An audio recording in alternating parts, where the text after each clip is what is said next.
नमस्कार दोस्तों। मैं बार बार एक बात आपसे कहता रहा हूं कि राहुल गांधी की समझ, राहुल गांधी का ज्ञान और राहुल गांधी का विजन तमाम इस देश के नेताओं और तमाम सारे बड़े विशेषज्ञों से बहुत ज्यादा है। शायद आप भी पेटीएम यूज करते होंगे, तमाम सारे और भी लोग यूज करते हैं। मैं तो हालांकि नहीं कभी यूज करता हूं। और मेरे बच्चे कई बार कहते थे इस चीज के लिए पेटीएम, उस चीज के लिए पेटीएम कहा जाता है, तो आप क्यों नहीं कर लेते हैं?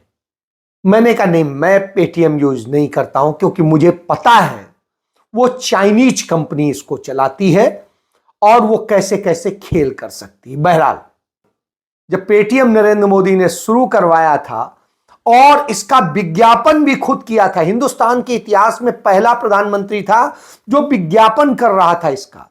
दो चीजों का उन्होंने विज्ञापन किया था, एक जियो का और एक पेटीएम का। दोनों चाइना के मदद से चल रहे हैं। जियो का सारा प्रोडक्ट का जितना सामान है सब चाइना का है और इसी तरीके से पेटीएम की जो मूल कंपनी है वो चाइना की है। और मैं उन दिनों हिंदुस्तान अखबार का संपादक होता था और हमारे क्षेत्र में ही आता था अलीगढ़, वहीं का पेटीएम का मालिक था जो इंडिया में मालिक था, और वो शर्मा। और इस स्थिति में मैं उनके फादर से मिला था और मुझे उसमें बहुत सारी चीजें पता चली कि कैसे कैसे उनके लड़के ने राइज किया, क्या किया और सारी चीजें। तभी बातों बातों में वो बता गए कि कैसे चाइना का और क्या कनेक्शन है, तो इससे मैं जाना था। बहरहाल, अब मैं जब देख रहा हूं कि रिजर्व बैंक ऑफ इंडिया ने एक आदेश जारी कर दिया कि 29 फरवरी के बाद पेटीएम ये जो बैंकिंग करता है, जिस तरीके से डिजिटल बैंकिंग और सारी चीजें यूज करते हैं फास्ट टैग में, दूसरी चीजों में, उस तरह से नहीं कर सकेंगे। इसके लिए उन्होंने रोका है और लोगों से कहा है आप अपने पैसे निकाल लीजिए, नहीं तो फंस जाएंगे। आप ये सोचिए, इतने सालों से बगैर किसी बैंकिंग के सर्टिफिकेट के, कानून के, वो इस तरह से अवैध कैसे चल रहा था? इसलिए चल रहा था क्योंकि राहुल गांधी ने उस समय एक बात कही थी, उस पर आपने गौर नहीं किया। उन्होंने कहा ये पेटीएम नहीं है, पे टू मोदी है। कैशलेस इकोनॉमी से किसको फायदा होगा? कैशलेस इकोनॉमी से 2, 3, 5 कंपनीज को फायदा होगा जो हर ट्रांजैक्शन पे कमीशन लेंगे। That's the whole concept of the Paytm, pay to Modi. That's the idea behind cashless economy, that a few people should get maximum benefit from every single cash transaction. पे to Modi यानी इसका लाभ कुछ कंपनियों को जाएगा, विदेश में जाएगा, और वहां से किसको लाभ मिलेगा, इससे आप समझ सकते हैं। तो इतना बड़ा भ्रष्टाचार हुआ और इसको लेकर के आज देश के अखबारों में कहीं कोई ऐसी खबर नहीं है। किसी ने छोटी सी लगा दी होगी, किसी ने कहीं संक्षिप्त में लगा दी, कहीं पे क्या स्थिति है। जबकि इस देश के अंदर 100 करोड़ लोग पेटीएम के ग्राहक, यानी कितना रुपया, यदि सोचिए 100 करोड़ पे हर किसी का 100 रुपया भी पड़ा हो, हालांकि उससे सभी का ज्यादा होगा, 100 भी मान ले तो 100 के हिसाब से जोड़ लीजिए 100 करोड़ का कितना होगा। यही बात मैं बार बार समझाता हूं कि जो ये फास्ट टैग का खेल शुरू किया गया, इसमें भी कमोबेश इसी तरीके से कि आपकी बैंक से फास्टैग के खाते में गया और उस फास्टैग के खाते में चाहे जितने पैसे गए हो, थोड़े बहुत, जितनी गाड़ियां हैं फास्टैग लगे हुए हैं, उन सब के उसमें उतना पैसा चला गया। अब वो बैंक के उसमें जमा हो गया खजाने में, जिससे वो उसका फायदा उठा रहे हैं। आपको उसका कुछ नहीं मिल रहा है, आपको उसका ब्याज नहीं मिलता है। भले आप उसको यूज करें ना करें, वो चाहे 100 रुपया हो आपका, चाहे 1000 रुपया हो, चाहे 5000 हो, चाहे 10,000 हो, ये आप समझिए। इसी तरीके से पेटीएम में आपको लाभ नहीं मिलता है, वो अपना कमीशन जो काटते हैं वो अपना लेते हैं, चाहे उस कंपनी से लें, चाहे जहां आपसे लें ट्रांजैक्शन का। तो इस खेल को आप समझिए, इससे कितना रुपया रोजाना वो लोग कमा रहे हैं। यह नरेंद्र मोदी ने धंधा किया। जबकि आप बैंक के थ्रू अपने करते हैं तो आपका जो पैसा उसमें होता है उसका आपको फायदा मिलता है, लाभ मिलता है। तो यह इतना बड़ा खेल है, इस तरह का खेल किया गया था। तो राहुल गांधी ने तब भी आपको चेताया था, राहुल गांधी ने तब भी चेताया था जब नोटबंदी की गई थी और बताया था कैसे कैसे ये तमाम ब्लैक मनी को सफेद कर देगा, ब्लैक मनी को रोकेगा नहीं, यह उन्होंने कहा था। और यह ब्लैक मनी जिनके पास है उनके फायदे के लिए किया जा रहा है और तमाम लोगों को बर्बाद कर देने के लिए किया जा रहा है, जिससे कुछ लोगों की, कुछ उद्योगपतियों की मोनोपोली स्थापित हो जाए। और वही हुआ, हमने देखा आज अडानी अंबानी जैसे लोग ही सब कुछ चला रहे हैं। तो यह खेल है। इसके बाद में एक तीसरी चीज जीएसटी को लेकर के भी उसी वक्त में आया। क्यों उसी वक्त में आया? क्योंकि एक बार आप फाइनेंशियली टूटे हुए हैं, फिर टैक्स का बोझ पड़ेगा, तमाम उसकी फॉर्मेलिटी होंगी, तो आप कारोबार से बर्बादी में चले जाएंगे। और जो बड़े पूंजीपति हैं, जो पहले से जिन्हें पता है, वो तैयारी करके बैठे हुए हैं और उनका काम हो जाएगा। अमित शाह की जिस बैंक के चेयरमैन थे, उस बैंक ने सबसे ज्यादा नोट बदले और क्या खेल है सबको जानता है और बात तक बदलते रहे। तो किसको लाभ देना था, क्या करना था, यह आप समझ लीजिए। तो सड़कों में भी खेल किया गया इसी तरीके से। कैसे तमाम एक्सप्रेसवे और तमाम अदर्स हाईवे बनाने के नाम पर चंद पूंजीपतियों की कंपनियों को फायदा दिया गया, कुछ अपनी चहेते पूंजीपतियों को दिया गया और उन्होंने जैसे लाभ उठाया, उसका नतीजा है आज आप किसी भी रोड पर चलते हैं तो आपके साथ लूट होती है। जिस तरह से पैसा वसूला जाता है, आप खुद देख लीजिए कितना पैसा कहां कहां तक लग जाता है और पहले कितना लगता था। उस मुकाबले जो सुविधा मिलनी चाहिए, क्या वो सुविधाएं मिल रही हैं? शायद नहीं। आप पढ़ लीजिए कि क्या क्या सुविधाएं दिए जाने की बात उसमें शर्तों में शामिल है, लेकिन कोई सुविधा आपको नहीं मिलती। यह दशा है। इसके बाद में किसानों को खत्म कर देने की नीति है। यह बात भी राहुल गांधी ने 2018 में कही थी और हम सब ने देखा कि किस तरीके से 2020 में कोरोना के दौर में अचानक एकदम से 3 कानून ला करके किसानों को बर्बाद करने का काम किया गया।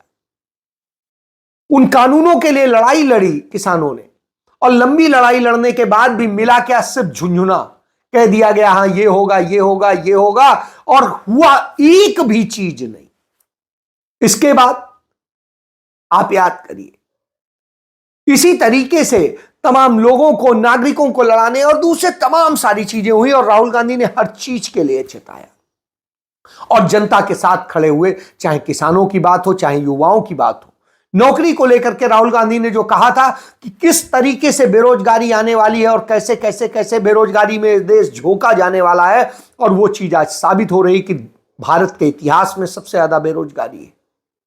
इसी तरीके से जब कोरोना आया तब राहुल गांधी ने जनवरी महीने में बता दिया था, तब भी उनके साथ इसी तरीके से कहा गया, अरे ये तो वो, और वही सही साबित हो। हमने उसकी मार देखी। उसके बाद में आप याद करिए, जिस तरीके से शिक्षा में आपकी बच्चों की किताबों और सब पे जीएसटी की मार आ गई, और चीजों पे आ गई, दूध पे आ गई, खाने पीने की चीजों पे आ गई, कभी नहीं होता था वो स्थिति आ गई। और पैसा इतना वसूलने के बाद भी भारत की जीडीपी 3 पॉइंट समथिंग ट्रिलियन की है और कर्ज जो है भारत पे 2.5 ट्रिलियन का है। इससे आप समझ सकते हैं कि इस तरह की दशा में भारत को ढकेल दिया गया है, यानी कर्ज में डुबो दिया गया है। यदि कर्ज को हटा दिया जाए तो हमारी जीडीपी 1 ट्रिलियन की भी नहीं है। इससे आप समझिए कहां आधे ट्रिलियन की हमारी कर्ज होता था और कहां 2.5 ट्रिलियन का कर्ज हो गया है। इसके बाद कहते हैं कि साहब जीडीपी की रफ्तार बड़ी तेजी से बढ़ रही है।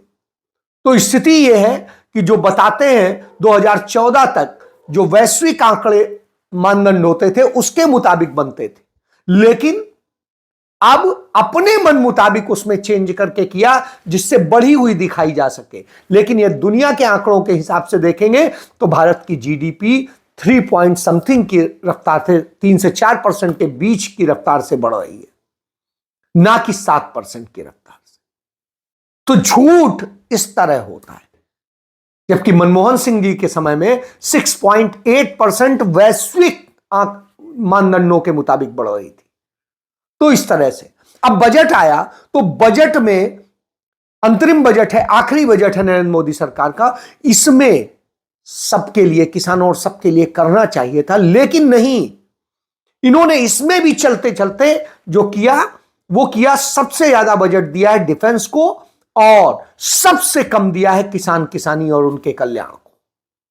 यानी किसान इनके लिए सबसे बेकार की चीज है। और उसको क्यों दिया है? सेना को नहीं देना है, नौकरियां दे नहीं रहे हैं। 2.5 लाख लोग भर्ती हुए पड़े हैं, जो पास कर चुके हैं, सब कुछ हो चुके हैं, उनको अपॉइंटमेंट लेटर मिलने के बावजूद उन्हें ज्वाइनिंग नहीं दी जा रही। और दूसरी तरफ अग्निवीर बनाए जा रहे हैं। तो फिर पैसा जा कहां रहा है? पैसा जा रहा है रक्षा की खरीद के नाम पर, क्योंकि खरीद में जो कमीशन खोरी होती है वो किसी से छिपी नहीं है। इसलिए उस खेल को भी समझ लीजिए। अब इन सब पे आवाज उठाते हैं कौन? राहुल गांधी। चाइना हमारी जमीनों पे कब्जा कर रहा है, कहीं कुछ और हो रहा है, लेकिन रक्षा में इतना खर्च होने के बाद भी कुछ नहीं हो रहा है। उधर राहुल गांधी जब आवाज उठाते हैं, हर बात को बोलते हैं कि रोज बरोज हमारे लोग शहीद हो रहे हैं, हमारा तमाम सारी चीजें जा रही हैं, जमीन जा रहा है, सब कुछ जा रहा है, तो ये पैसा सब जा किसकी जेब में रहा है? तो साहब जवाब एक ही है, पैसा तो अडानी अंबानी की जा रहा है। Nobody votes on one issue. We maintain our charge that this government is a government of the rich, by the rich, and for the rich. This government has practically forgotten the bottom 50% of the people of India. We will take this message to the people, but the people have several messages coming to them. Economic messages, political messages, religious messages, cultural messages. What message will prevail with which voter, I cannot say. But we hope that the people of India recognize that their economic situation could have been considerably better. It's worse because of the 10 years of NDA government. और जो अडानी अंबानी को सहयोग नहीं करता है, जो नरेंद्र मोदी सरकार में नहीं है, जो भाजपा का सहयोगी नहीं है या भाजपा में नहीं है, तो वो भ्रष्टाचारी हो जाएगा।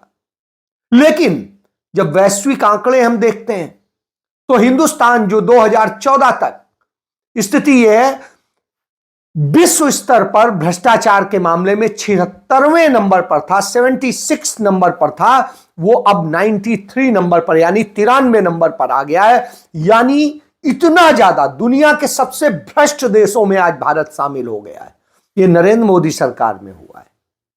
लेकिन गिरफ्तार कौन किए जाएंगे? जो भारतीय जनता पार्टी के साथ नहीं है, जो अडानी अंबानी का साथ नहीं देते हैं। झारखंड के मुख्यमंत्री को गिरफ्तार किया गया, वहां पिछले 24 घंटे से सरकार नहीं है। हिंदुस्तान के इतिहास में पहली बार हो रहा है, क्योंकि यदि कोई व्यक्ति प्रधानमंत्री या मुख्यमंत्री इस्तीफा भी दे देता है तो तब तक जब तक नई व्यवस्था नहीं होती एक कार्यवाहक मुख्यमंत्री होता है। लेकिन हेमंत सोरेन के इस्तीफा देने के बाद, जेल जाने के बाद कोई कार्यवाहक मुख्यमंत्री भी नहीं है, जबकि चंपाई सोरेन को नेता चुना जा चुका है। उनके साथ में बहुमत वाले विधायक गए राज्यपाल से मिलने, राज्यपाल उनसे मिला नहीं, और उसके बाद में चिट्ठी देने के बाद में भी नहीं हुआ। तब उन्होंने दूसरी चिट्ठी लिखी कि 18 घंटे से इस राज्य में कोई मुख्यमंत्री नहीं और सरकार किसकी चल रही है यही नहीं पता है, क्योंकि ना तो राष्ट्रपति शासन लागू है ना ही मुख्यमंत्री है। तो इस तरह से जंगल राज है। तो साहब राज्यपाल का क्या कर्तव्य है, राष्ट्रपति का क्या कर्तव्य है? एक आदिवासी राज्य में एक आदिवासी मुख्यमंत्री के साथ में धक्केशाही होती है। जो जमीन कही जाती है कि उनकी है, वो जमीन कभी किसी की हो ही नहीं सकती है, क्योंकि वो जमीन न बेची जा सकती, न खरीदी जा सकती, न ट्रांसफर हो सकती, कुछ भी नहीं हो सकता है। तो ऐसी स्थिति में वो 8.5 एकड़ जमीन को लेकर के गिरफ्तार किया गया, जबकि ये जमीन का ही मसला है तो ये सिविल कोर्ट का मामला है। लेकिन साहब इसमें मनी लॉन्ड्रिंग ला करके पीएमएलए एक्ट में तो ये खुद अपने आप में बताता है कि कैसे वो हो रहा है। लेकिन आदिवासी होने के बावजूद राष्ट्रपति अपने गार्डन में घूम रही हैं। उन्हें कोई मतलब नहीं है कि क्या हो रहा है। आदिवासियों के सबसे बड़े नेता के साथ यह हो रहा है, अन्याय हो रहा है। तो यह दशा है। इसके अलावा यदि आप बात करें, जहां जहां सरकार चली गई वहां देखिए अडानी का पूरा राज है। झारखंड में कब्जा करना चाहते हैं, मिनरल्स है, सब कुछ है, सबसे ज्यादा रईस है। इस दृष्टिकोण से वहां पर लूट का काम हो रहा है। वहीं दूसरी तरफ छत्तीसगढ़ में जैसे ही सरकार बनी नरेंद्र मोदी की, भाजपा की, मैं नरेंद्र मोदी इसलिए कहता हूं कि अब भाजपा भी खत्म है, सिर्फ नरेंद्र मोदी की चलती है। तो साहब वो बनते ही वहां आदिवासी कहने को तो मुख्यमंत्री बना दिया, जिसको कोई जानता नहीं है, लेकिन उसकी स्थिति क्या है? वो कहता है कि हां अडानी जी आइए, लूटिए हमारे राज्य, और वहां पेड़ भी कटवा रहा है। जल, जमीन, जंगल, यही 3 चीजें आदिवासी चाहता है और वही वो छिनवा रहे हैं। यही स्थिति यहां छीनना चाहते हैं, जिसमें बाधा डालते हैं। जो पहले आधा से ज्यादा छिनवा चुके हैं, जो बचा है उसे छीनने की कोशिश करने का। तो पूंजीपतियों की मित्रता के लिए हो रहा है। इसीलिए हेमंत सोरेन ने कहा जेल जाने के पहले कि मुझे गिरफ्तारी करने की पूरी साजिश रची गई है, लेकिन मैं न डरने वाला हूं, न विचारधारा से समझौता करने वाला हूं। मैं लड़ूंगा और जीतूंगा। तो निश्चित रूप से वो जीतेंगे। और आज भले कोई डर जाए, उधर ममता बनर्जी कहती हैं कि यदि मुझे गिरफ्तार किया गया तो मैं तो किसी तरह से छूट जाऊंगी। किसी तरह से छूट जाऊंगा क्या मतलब है? इसका मतलब है आप भाजपा से समझौता कर लेंगी अंदर खाते, या कोई और डील हो जाएगी। क्या होगा? यही तरीका है जेल न जाने का या गिरफ्तार हो जाने के बाद बचने का। तो वही खेल तो ये बताता है कि किस तरीके से असल में ये सारे डर राहुल गांधी की भारत जोड़ो यात्रा के कारण है। जब ये यात्रा मणिपुर से चली तो कैसे मुरली देवड़ा के बेटे ने पार्टी छोड़ी मुंबई में, और उनके जाने के बाद में एक शोर मचाया गया, उसको दबाया गया। उसके बाद वो आगे बढ़ी तो फिर कुछ और लोगों को वो किया गया। इसके बाद में जैसे ही वो असम पहुंची तो असम में भारतीय जनता पार्टी ने कई कांग्रेस के जो निष्कासित से नेता थे उनको उठा के अपने यहां ले लिया और कहा कि साहब ये हो गया। तो उसको बड़ा हेडलाइन बनाने की कोशिश की गई। फिर राम मंदिर का आ गया, फिर उसका ड्रामा चला, और उस ड्रामे के बाद में फिर जैसे ही वो बंगाल में आने वाली थी तो ममता बनर्जी से बयान दिलवाया गया कि हम कोई गठबंधन नहीं करेंगे, और वो सुर्खियों में आ गया। लेकिन जनता हर जगह साथ देती। जैसे ही बिहार यात्रा आई तो बिहार के मुख्यमंत्री जो सहयोगी थे नीतीश कुमार, वो फिर पलटूराम बन के वापस चले गए, और वहां पर हुआ ईडी ने तुरंत लालू यादव और तेजस्वी यादव को बुला लिया, उनको 2 दिनों तक परेशान किया। जैसे ही राहुल गांधी की यात्रा वहां से बाहर आई वो सब फिर अपने काम में लग गए।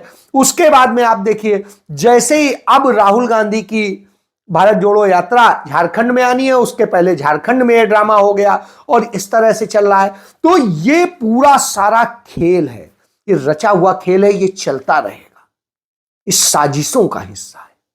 क्योंकि सबसे ज्यादा नरेंद्र मोदी को यदि किसी से डर लगता है तो राहुल गांधी से लगता है। क्योंकि राहुल गांधी की सोच, समझ, शिक्षा सब वैश्विक स्तर की है, और वो इनके एक एक चीज को पहचानते हैं, इसीलिए वो करते हैं। तो राहुल गांधी आज किसान की बात कर रहे हैं, युवा की बात कर रहे हैं, लड़कियों की बात कर रहे हैं, वो बात कर रहे हैं श्रमिकों की, वो बात कर रहे हैं हर सामाजिक सद्भाव की और सामाजिक अधिकारों की।